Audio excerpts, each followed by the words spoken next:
Hartley's Crocodile Adventures with David and Bo, and we're going to be asking them some questions about what they do here at Hartley's Crocodile Adventures.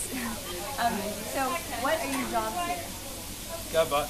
Well, I'm one of the zookeepers here, so I work with everything from snakes, crocodiles, the big birds like cassowaries, then moving through things like koalas, wallabies, quolls, and everything in between. What about you? I'm the wildlife manager, so I look after all the wildlife on site, and I look after all the staff on site. What started your love for animals? This should be a big story for Dave, so I'll start first. I started off growing up in a small little isolated town, so we had lots of wildlife around the house, so I kind of got used to having snakes and lizards and birds all through the house, so that's what kicked my love of animals. I started keeping snakes when I was a young boy, and I had lizards and all sorts of things, and then I went to Melbourne Zoo. I was at Melbourne Zoo for a few years, and then I moved to North Queensland in 1992, and I've been here ever since. And I keep a lot of pythons at home. What's your favorite animal?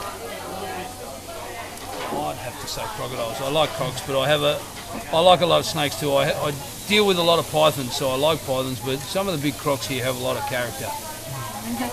And I'm going to be biased as well. I like my reptiles as well. Snakes would be my favourite, but as Dave said, the big crocodiles do kind of have something there. But one of the things that makes it interesting is seeing people get the fun out of the animals like we deal with tonight, like the koalas and the other ones. They're great, and we like them, but they're just not as high. But we like to see people get enjoyment out of them. Which of the many animals do you think that the crowd likes the best?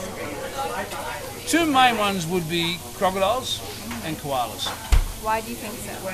Koalas because they're an Australian icon. They're a cute little cuddly animal. That's people's perception. It's like a teddy bear. Yeah. Everyone loves teddy bears. So. And the crocodiles is because they're so powerful.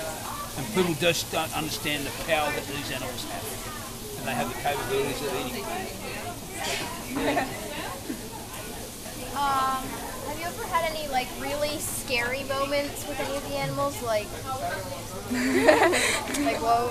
I've jumped fences and I've been put out gates. But always I've got that safe distance, but you know that the animal's coming and you can't stop it. So get out and then you start again.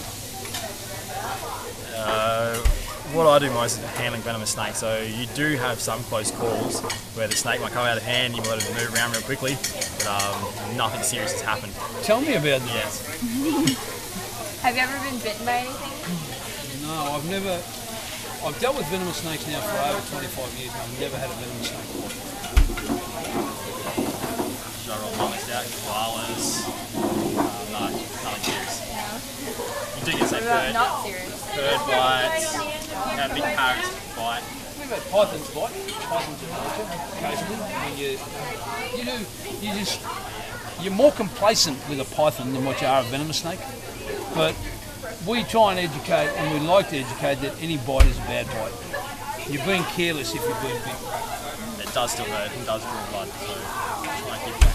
Are there any endangered things that you have here? Yeah, we have spotted quolls. You might go for a walk later on and see the spotted quolls up the top here. Cassowaries. So things like that, yeah, we do. Yeah, cassowaries is a really large flightless bird. Oh yeah, I've seen those. And Hartley's is involved in a lot of research when it comes to crocodiles with use of drugs to safely use drugs on crocs to make it easy for everyone to handle and safer for the animal when you move it from one enclosure to another. When you move a crocodile, it stresses. It stresses really, really badly because it wants to go home. So some of the drugs we use help it settle. And to see that sort of stuff is really good. Why do you think some of those animals are endangered? Simply due to habitat destruction, a lot of it is. And they introduced what Bo showed you before, the cane toad. That's been the demise of some of the animals, simply because animals, with those sorts of animals like the quolls, their breeding seasons or their lives are very, very short. And if you break the breeding season in 1 or 2 years, you can really destroy the animal because it's not going to have the population to come back again. Cassowary is urbanisation, development has basically been the demise of that animal. I have a question. I'm trying to ask this to everybody we meet here. I heard that that Australia is showing or has felt the effects of climate change a lot more than most other places in the world. Have you seen any of that? Thanks very much. I don't think so at this particular stage that we've seen a dramatic. They say that the sea level and that is rising, but our climatic conditions up here, I've been up here for 17 years now, and they've not really changed dramatically within that period of time. The temperature's not really changed. Maybe in areas like southern Brisbane and Sydney, they have had more wild storms and things like that, which may be associated to climate change. They say the ozone layer above Australia is more damaged than any other part in the world, but I'm not really sure. I've not seen a lot myself. All right, well, thank you very much. Thank you guys. Guys, it's been a pleasure. Thank you. Thank you.